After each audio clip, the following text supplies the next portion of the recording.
Hi, Martin here. Today I'm going to show you the mods that I had to make on my ram air system from my original version. Ever since I put the '08 intake on here and then the 75mm throttle body off the GM, what it did is it caused the ram air system to move forward and lift up at the same time, to where the piece that I had on here originally, this one right here, I couldn't close the hood anymore. So I had to take this part off for a while, and of course then the air intake temperature went up because I didn't have the seal around it anymore. So I had to redesign this portion right here that I have in here now, which seems to be working really well. So let me show you the steps I had to go through to get to that. Let's get started. Okay, I got it set in here. I had to do quite a bit of cutting to get it to fit. So you can see right there. This piece over here, I've already fixed it. That looks pretty good.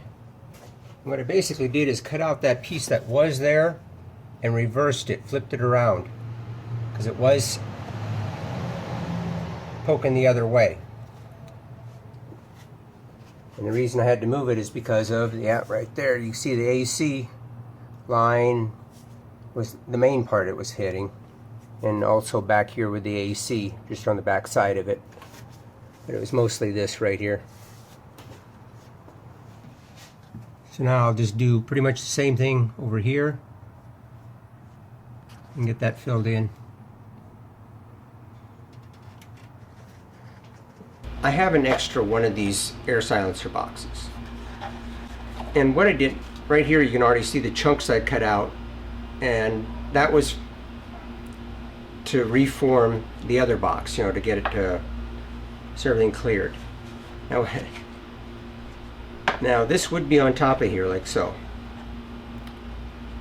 I literally took my oscillating saw and cut the entire top off because I want a really accurate measurement.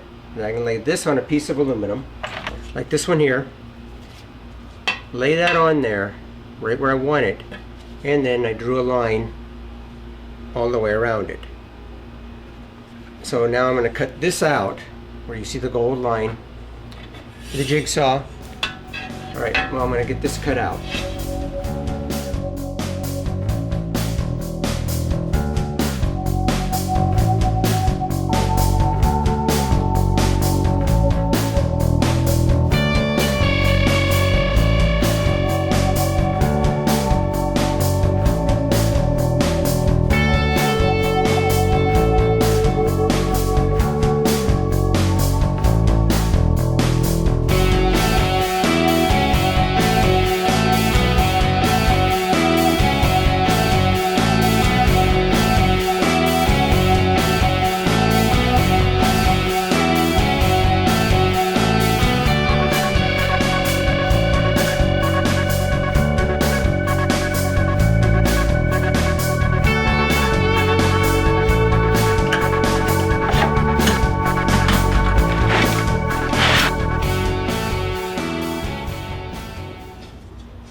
Alright, got that cut out.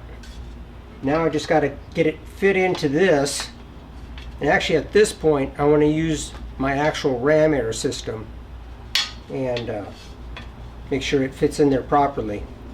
And then we'll go to welding it in with plastic weld. Alright, I've been test fitting the piece. I cut it really tight because I want it to fit tight. And then I'll just remove the excess material. And then I just set the piece in here and I scribe a line right along here what I need to remove. And what I've been using is this, it's a 60 volt DeWalt. This thing works great. Got a paddle wheel in here, or a flapper disc, whatever you want to call it. And it does a nice job.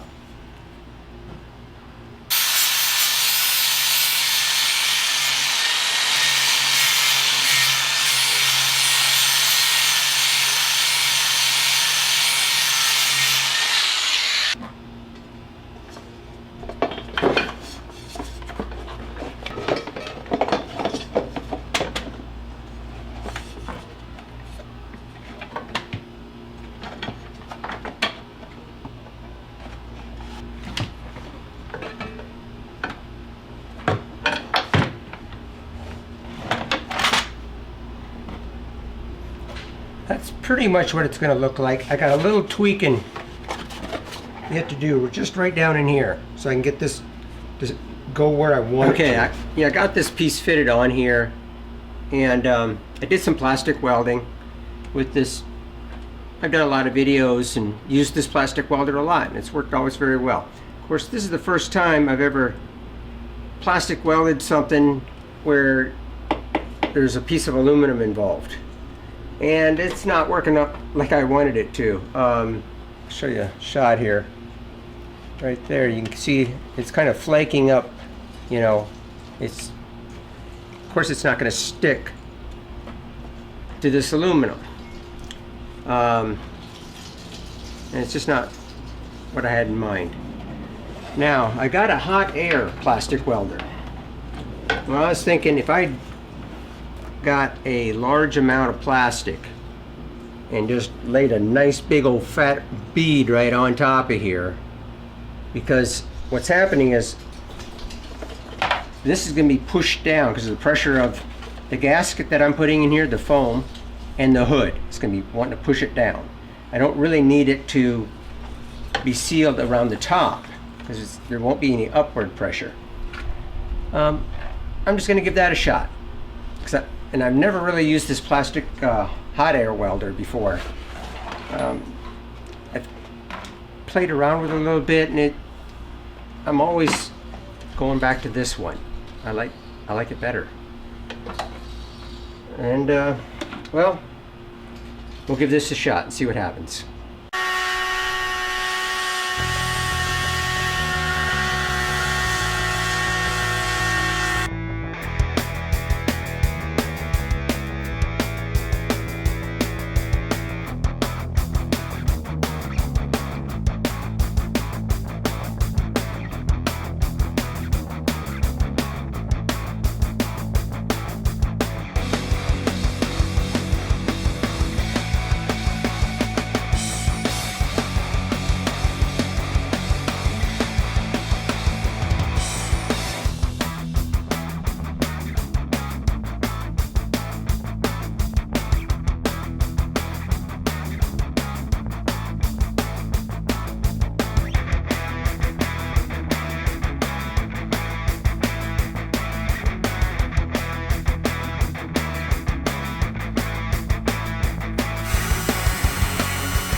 Alright, I'm just going to try this on the back side, getting out some JB Weld Quick 50-50 mix. And you got 5 minutes and it sets up, so basically you want to be done working with it within about 3. Because once it starts setting up, you're done.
I like the looks of this better. I do not like the look. See how that plastic? It's just it lifts up right there. I do not like that.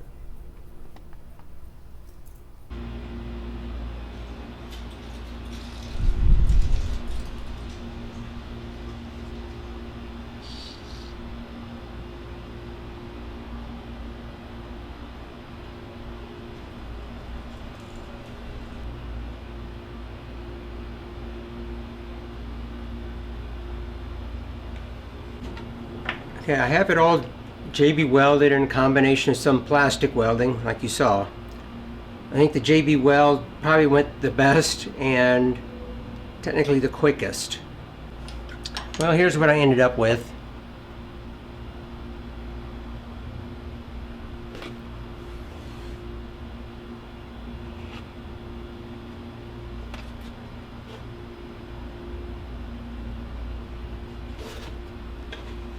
I mean, you're kind of looking at it, and you know, it's not the best looking thing, but this is the half you're going to see, and this all looks just fine. I mean, nice tight fit all the way around here, and now we got to do is install this back on, and then we got to build up the foam part of it that's going to insulate between here and the hood. I got the ram air system bolted back into place. Now we gotta rebuild the foam gasket around here the way it was on the original model, like this one here. So I had to go out to the hardware store, good old McFadden Hardware, get myself another kneeling pad, and I'm going to use this, cut it up to build it around here. Now, to get a proper measurement from here to the hood, I went down to dollar store, get yourself some 99-cent Play-Doh, get 4 of these for $1. You can plop that right there, put four piles on there. When you close the hood, it's going to squash down to whatever the measurement is, and then all you have to do is measure this and then add like 3/8 of an inch to get a good seal. You don't want to make it too tall where it's going to deform the hood, but enough to where it's going to have a nice seal up against the hood and no hot air can get into your ram air. All right, show you how that's done.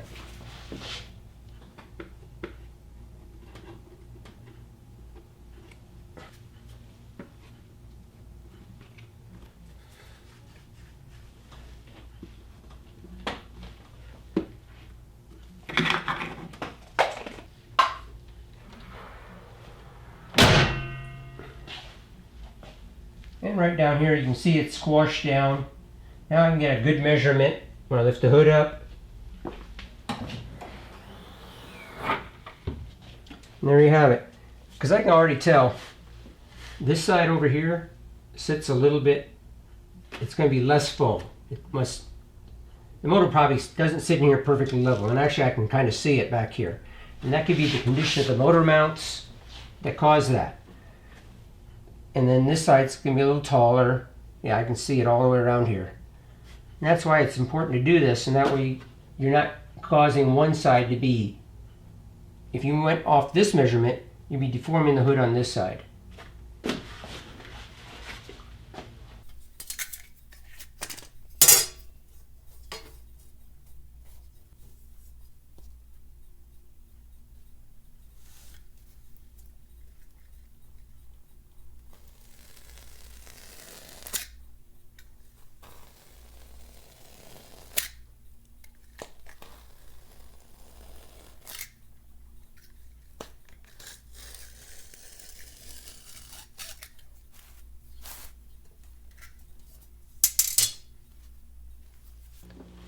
Alright, I got all the pieces cut, and now I'm just using it's an Ultimate Black by JB Weld, and I'm going to apply that to the bottom surface here and on both ends.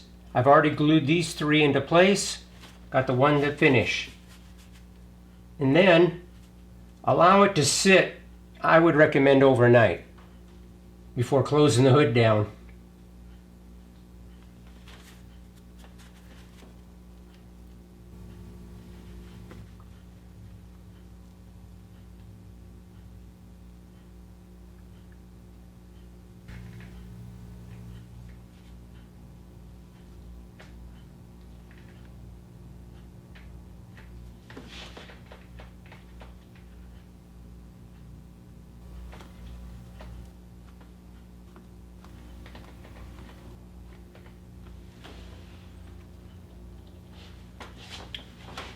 Okay, that portion's done. I'll show you some hood trimming I had to do as well. Okay, right up here in the hood, I had to remove some more metal right in here. And on both sides, right here, I had to, it was over here, and widen it all the way over to here, on both sides. And that makes room for this foam. So when we close the hood, the foam is going to land right in that opening there. And that way you don't have to cut, the foam doesn't have to go around the contour of this, the supports here in the hood. It's got a nice flat surface to go against.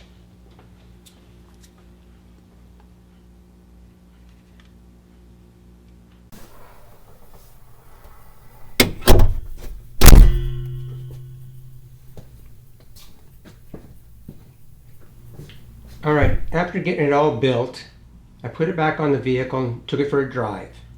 Now what I did notice that my air intake temperature reading, I got gauges on the dash up here on it's a Super Chips Trail Dash 2. So it gives me a very accurate reading.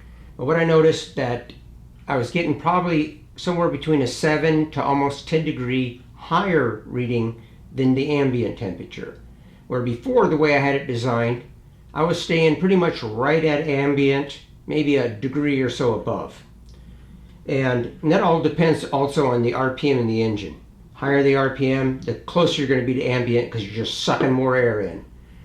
So, well, the temperature went up. And I'm pretty sure the reason for that is all the extra, this is larger now. It has more surface area down here. It's a bigger piece of aluminum. It's heating that up and drawing more, the radiant heat is coming through. So what I did is I got out the thermal wrap right there, and I wrapped the entire bottom of this thing. And I put it back on, went out for a drive, and now I'm back down to near ambient temperature. Once in a while I'll see it hit the same as ambient and maybe a couple degrees higher. So the thermal wrap seemed to do the trick as far as getting it back down to where it used to perform. So there you have it. There's all the mods I've done to it. I'm going to get this back on here, and we'll see you in the next video. If you never subscribed to me before, if you would, hit that subscribe button right down there and that bell symbol. Hit that also, and that way you get notifications of any upcoming videos as they come out. All right? Well, thanks for watching.